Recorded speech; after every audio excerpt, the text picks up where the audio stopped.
First time kong makakita ng multo nung panahon ng lockdown. Noon kasi, madalas sa bahay ako ng lolo ko sa father side tumutuloy. Ang toxic kasi sa bahay namin.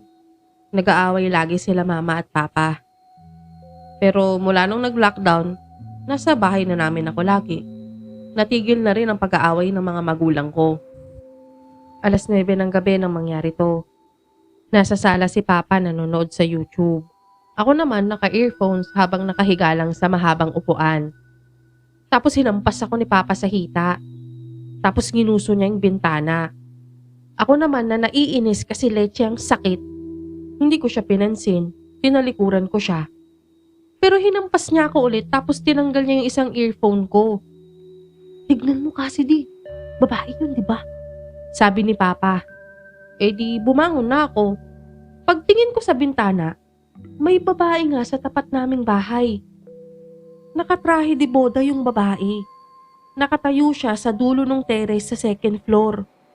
At gulo-gulo ang buhok niya. Tapos bigla na lang napasigaw siya at nalaglag. Ang engot namin ni papa kasi tumakbo talaga kami papunta sa bintana. Eh, alam naman namin na multo yun.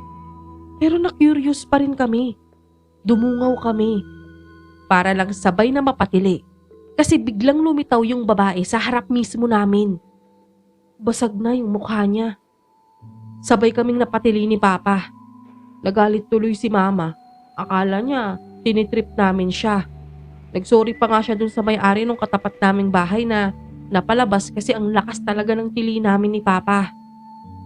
Pero nung maikwento namin sa kanya, napamura si mama. Kasi daw, yung lalaking may-ari ng bahay, nagpakamatay yung asawa nung gabi pagkatapos ng kasal nila. Tumalon sa terrace nila sa second floor at nakatrahe di boda pa raw. Yung bahay kasi namin family house nila mama. Nangyari yung insidenteng pagpapakamatay kuno nung asawa nung lalaki sa katapat bahay. Dalaga pa si mama. Never niya ring nakwento sa amin yun kaya gulat na gulat siya. Nung mangyari din daw kasi yun, hindi niya nakita. Nalaman na lang niya nung marinig niya sa mga kapatid niya. Ang creepy kaya, kahit si papa nakripihan. Kasi base sa nakita namin, hindi naman tumalon yung bride. Parang may nagtulak sa kanya. Sumunod na linggo, nakalimutan na namin ni papa yung nangyari. May kurtina na rin kasi yung bintanang yun.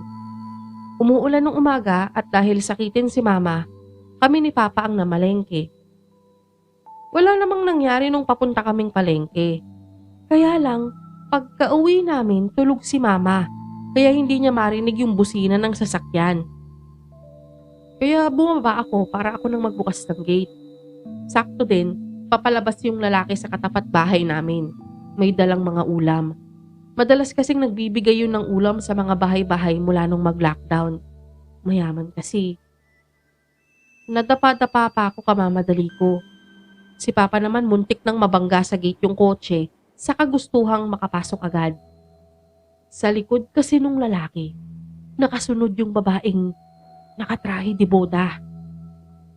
Si papa ang umabot nung binibigay na ulam nung lalaki. Nagpasalamat siya ng mabilis. Tapos pasok na siya sa loob. Nung nasa kusina na kami ni papa, napayakap ako sa kanya. Kasi yung babaeng nakatrahe di boda, nakaturo all the time sa lalaking yun.